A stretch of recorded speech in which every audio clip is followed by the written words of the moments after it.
Good morning. My name is Kendall Olson, and I've been a member here at First Church Springdale for the past 17 years of my life. And usually when I'm introducing myself to people, I say that I'm a senior at Springdale High School. But now I guess I was a senior at Springdale High School. And I'm not gonna lie, that's a little odd for me to say. That's hard for me to wrap my head around. But the way I introduce myself isn't the only thing that's changed in the past 24 hours. My fellow graduates and I are now at a point where when we talk about high school, we talk about it in a past tense. Instead of living through the high school experience, it's something we reminisce about. Experience at various couple of weeks ago was when we had a group and to share a confirmation photo from my own. Stafford right there in the middle. But just as we went through a time of change 6 years ago when we decided to confirm our faith, we are now graduating and going into a completely new season of life. And I think I can speak for my entire class when I say that we're excited about what comes next. But the truth is, we're not the only ones in this room who are going through exciting changes. Because if you're not currently graduating high school, you may be starting a new job or career path. You might be starting a family or becoming empty nesters, or you may be even preparing for retirement. But no matter what stage of life you are in, life is always moving. You're not always going to be a student. You're not always going to be working the same 9-to-5 job, and parents, you're not always going to have your kids living with you in the same house. But even though we may not stay at one point of our lives forever, we can still leave an impact. We can still leave a legacy. On that idea, I want to look at one of my favorite biblical relationships, which is the bond between Paul and Timothy. And so to give a little background context on who this Paul guy was, he was actually first known as Saul. And in his early life, he persecuted Christians, and this was because he was a Pharisee who strictly followed the law of Moses, which viewed Christians as blasphemous false teachers. And so around his mid-30s, he gets permission from the high priest at the time to go to Damascus and arrest Christians there. Damascus was just this highly populated Christian city. And so the funny thing to me about Saul is he truly believed he was doing the Lord's work by persecuting these Christians. That wasn't until he's on the road to Damascus, handcuffs in hands. I'm not really sure what logistical way he was planning on arresting these Christians, but he's walking his route, and then all of a sudden he gets blinded by this all-powerful light, and it's God, and God speaks to Saul. And he's like, bro, what are we doing? And so Saul's blinded. He can't see anything. He's got scales over his eyes. He's confused. He's like, Lord, who are you? What is going on? And when Saul says this, God's just kind of like, all right, Saul, I love you, so I'm going to hold your hand when I say this, but I need you to connect some dots here. I'm Jesus. I'm the one you're persecuting. And so when I tell this story, I always like to think about what it would be like to be in Saul's shoes right now, right? Because he had spent his entire life up to this point hurting people for believing in Jesus, who he is now having a conversation with. And so I bet he said something lines of, oh shoot, that's not great for me. And so it's easy to say that this encounter with Jesus changed Saul's life. He continues on his route to Damascus, where instead of persecuting Christians, he is actually healed because he's still blind. He can't see for 3 days. But he is healed through God by a disciple. The scales immediately fall from his eyes. He is baptized, and he's made new again through Christ Jesus. And that's how our good friend Paul is brought about. And so Paul becomes an apostle. He begins spreading the good news of Jesus Christ all throughout Greece. And on his second missionary journey is when he meets Timothy. And Paul sees a lot of potential in Timothy. Paul likes this guy. And so he decides to kind of take him under his wing, and Paul becomes Timothy's mentor, and they serve in mission work together. And then about 10 years down the line, as Paul himself is about to be persecuted, he writes to Timothy a goodbye letter. And that's where today's verse came from. And we heard Landon say it just moments ago, but I want to look at that verse again. So 2 Timothy chapter 4, verse 7 through 8 says, I have fought the good fight. I have finished the race, and I have kept the faith. Now there is in store for me the crown of righteousness, which the Lord, the righteous judge, will award to me on that day, and not only to me, but also to all who have longed for his appearing. God chose you to be where you are at right now for a reason. This verse specifically isn't just Paul's farewell letter to Timothy. It also marks the end of his ministry here on earth. But even though his earthly journey came to an end, his legacy of faith continued not only in the life of Timothy, but also for future generations to come. See, things in life will eventually come to an end. Our journey will one day be over, but that doesn't mean our legacy will. Paul's legacy was built daily through his conversations, through his mission work, through his courage, faithfulness, and kindness, through pouring in and mentoring Timothy. He built his legacy one day at a time. So yes, Paul's time on earth here was coming to an end, just like all of ours will at some point. But his legacy is still making an impact today, right now in this room. And this is because Paul used his time here on earth to bring glory to God. We all have to go to school. We all have to go to work. We all have daily responsibilities we have to partake in. But we have the free will and choice to decide what we do with those aspects of our lives. Sure, we can view them as things we need to do in order to have a suitable living, or we could view them as opportunities to serve God's name and leave a legacy for him. Because it's not about the things we leave behind for people. It's not about the possessions we accumulate. It's about what we leave in people.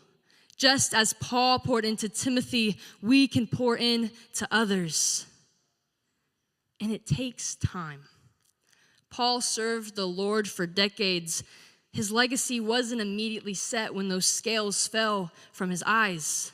He worked for it. So I want to encourage all of us here this morning to put in the time, the energy, and effort, because through God we can leave a lasting impact, but only if we put in the effort to do so. Take advantage of the time the Lord gives us, use it for his good, and through that we can leave a lasting impact for the goodness of others in his kingdom. For me, and I'm sure my other graduates feel this way as well, it feels as just yesterday we were those tiny little sixth graders we saw earlier on the screen getting confirmed. But now look at us. We graduated yesterday. We're entering a completely new season of our lives. The words time goes by fast has never felt more real to me. And for the most part, I can look back at my 17 years of life and say that I did do a good job at living in the present moment, but I also know that there were times when I didn't. When I was 12, I couldn't wait to be 13. I couldn't wait to be a teenager. And when I was 15, I couldn't wait to be 16. I couldn't wait to have those car keys in my hand. I couldn't wait for that freedom.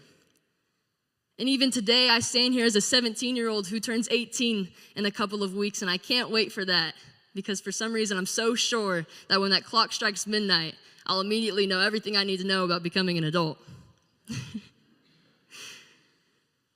But while it's good to look ahead into the future, don't overwhelm yourself and get tunnel vision to where you can't see where you are at right now. It's not about how you are going to leave a legacy in college or once you start your career or once you go into retirement. It is about the moves you make right now. You can't build a legacy like Paul by putting it off until when you believe the right moment is. Maybe school's a lot right now, so you're telling yourself, once summer break hits, that's when I'll prioritize God and building a legacy for him. Or maybe it's not school, but maybe it's work. But you can make excuses easily. But time is fleeting, and it's precious. One of my favorite verses is Esther chapter 4, verse 14. And it says, "And who knows that you have come to your royal position for such a time as this?" These words were spoken to Esther when she was doubting herself and doubting God's judgment when he told her that she was to become queen. But just like God chose Esther for her position, he is choosing each and every one of us right now to build a legacy for him. And he didn't choose you for some random day in the future. He chose you for now. You are not too young or too old. I don't care if you are 1 or 100. The time is now. He doesn't want you to wait to start to build a legacy for him. He doesn't want you to wait to start glorifying his name. He wants all of us to start now. But I want to emphasize one important thing. Paul didn't do what he did for himself. He didn't serve his missions to bring glory to his own name. You'll notice in the verse we read earlier, Paul doesn't say, "Look at me, I became famous." He doesn't say, "Look at me, I got everything right," because he didn't. But what Paul does say is he says, "I kept the faith." Paul's life wasn't easy after his encounter with Jesus on the road to Damascus. He endured many hardships throughout his life, including beatings and stonings. And similarly, I hope you're not enduring stonings, but we as Christians go through hardships. Just because we have a relationship with Jesus doesn't mean our life is going to be perfect all the time. But like Paul, as Christians, we are called through the hardships to keep the faith. Because faith not only grows our relationship with Jesus, it gives us perseverance. It makes us realize that we are not building this legacy for ourselves. It's not about us. It's about the glory of God, and a godly legacy is rooted in faith, and it doesn't end with us. One more verse I want to look at comes from Psalm 78, verse 4. And it says, "We will not hide them from their descendants. We will tell the next generation the praiseworthy deeds of the Lord's, his power, and the wonders he has done." When this verse says them, it's referring to God's law and commandments. And it's great for us to live those out ourselves, but God's calling for our lives doesn't stop there. He calls us to spread the gospel to younger generations, just as Paul did to Timothy. Because the younger generation is this church's future, so realize that you are living and leaving a legacy for something so much greater than yourself, and that's why it's worth it. No matter what stage of life you are in, no matter where you are going in your future, whether that be trade school, a university, a new career, or retirement, your choices, your words, and your actions have power on the people no matter where you go. We are all writing our legacy one day at a time. And so you can decide today if your legacy is going to be rooted in faith and lasts. Make the choice today to live a life that points others to Jesus and that tells the good news to the following generations. And no matter what stage of life you are in or just walked across. See what I did there? That was pretty clever, right? Yeah. Put in the effort to fight the good fight. Because like Paul, you want to finish your race well, knowing that you didn't leave anything left. We can start to leave our legacy today, and by keeping the faith, we can all leave a legacy that matters.